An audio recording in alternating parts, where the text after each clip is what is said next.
collègues, effectivement, cette délibération nous propose de signer une convention et d'accorder une subvention de fonctionnement à l'association des Amis du Buste des Femmes pour ses actions d'aide aux personnes prostituées, accès aux soins et droits sociaux, apprentissage du français et accompagnement vers l'emploi et la formation. Le groupe écologiste est un soutien de longue date pour cette association créée par des femmes en 1994.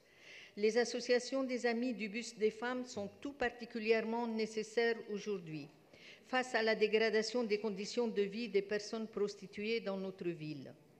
Mais malheureusement, l'État a réduit les crédits alloués au parcours de sortie de la prostitution, moins 25% en 2018 et moins 7% en 2019. L'aide financière à l'insertion sociale et professionnelle, dite AFIS, élément central de ces dispositifs d'insertion, est trop faiblement dotée. On est donc très loin des objectifs initialement fixés et qui étaient de pouvoir sortir 1000 femmes ou 1000 personnes prostituées du système de prostitution. D'après une étude publiée en octobre 2019, seules 183 personnes prostituées sont sorties au niveau national de la prostitution, dont 74 personnes à Paris se sont engagées depuis 2016 dans un parcours de sortie prévu par la loi de 2016.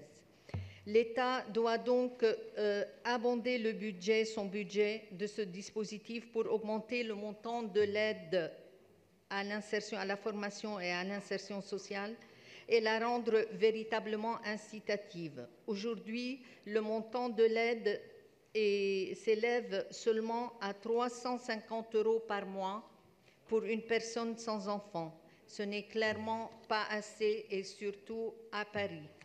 Il faut également étendre les publics bénéficiaires de l'AFIS. À l'heure actuelle, les personnes sans papier, et Dieu sait qu'ils sont peut-être majoritaires dans ces publics, n'y ont pas accès puisqu'il faut, pour y prétendre, disposer d'une autorisation provisoire de séjour. Les actions de santé communautaire menées par l'Association des Amis du Buste des Femmes sont, elles, inconditionnelles, et c'est très important, et peuvent bénéficier à toutes les personnes prostituées, quelle que soit leur situation administrative, pour bien les protéger. Les 2 subventions prévues par la délibération vont permettre le bon fonctionnement des permanences mobiles et de l'accueil de jour de l'abribus, situé dans le 20e arrondissement.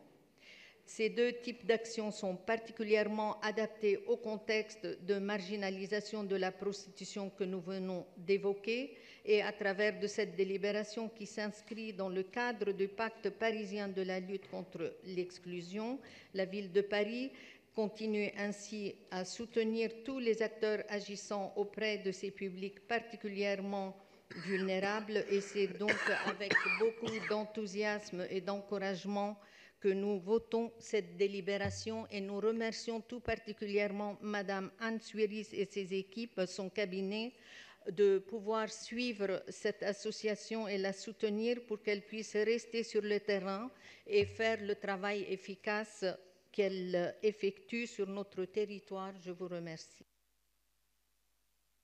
Merci Maria Attala. Je donne la parole à Anne Suiris pour vous répondre.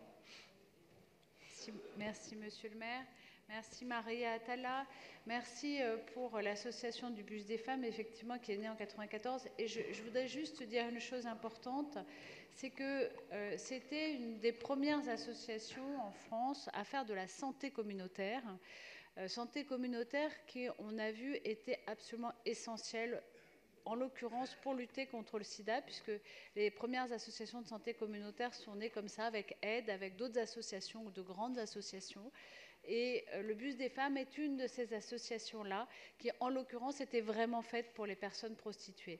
Et pourquoi c'est important? Parce que, enfin, quand les personnes sont particulièrement discriminées, marginalisées, en dehors du droit, eh bien, le fait de pouvoir leur donner un pouvoir sur leur santé, de pouvoir agir elles-mêmes et faire de la prévention et de l'éducation auprès de leurs pairs est la seule manière de pouvoir arriver à faire en sorte de sortir d'une situation problématique, de sortir des situations de violence. C'est ça la réalité.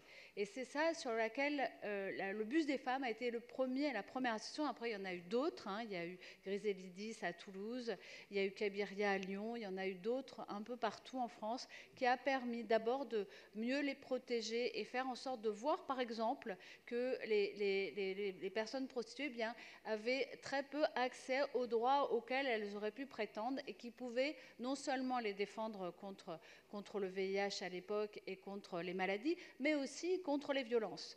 Donc, plutôt, moi, c'est quelque chose que j'ai toujours envie de dire, plutôt que de partir sur l'idée qu'il faut d'abord les sortir de la prostitution, eh bien, il faut d'abord aider les gens à avoir des droits, aider les droits fondamentaux. C'est ce que fait le bus des femmes, c'est ce que font ces associations, et je pense qu'il est essentiel que nous, villes, nous puissions continuer à les aider. Merci beaucoup.